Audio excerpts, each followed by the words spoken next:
Guys, i-share ko lang yung CV ko dito sa Macau.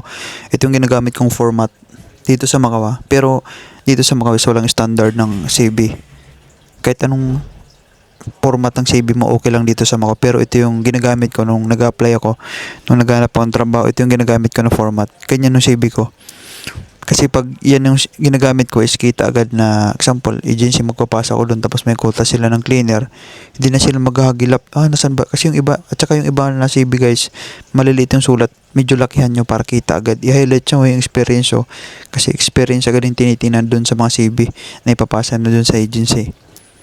Hindi pwede na maliit yung sulat Dapat malalaki yung experience mo. Tapos naka-highlight. So, huwag na kayo maglagay ng mga ano dyan.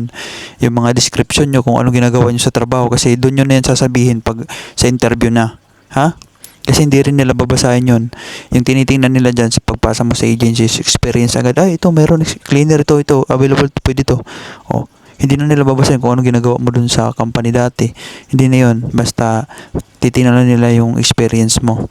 Kasi yung iba, ang daming nilalagay. Huwag nyo na guys, doon nyo na yun sasabihin nyo na yun doon sa interview na, pag na-interview na kayo as cleaner or kahit anong trabaho, yung description. Basta ito yung ginagamit kong CV dito sa Macau. Nasa inyo na yun guys kung paparehas nyo or hindi. Basta ito yung ginagamit ko, CV dito sa Macau.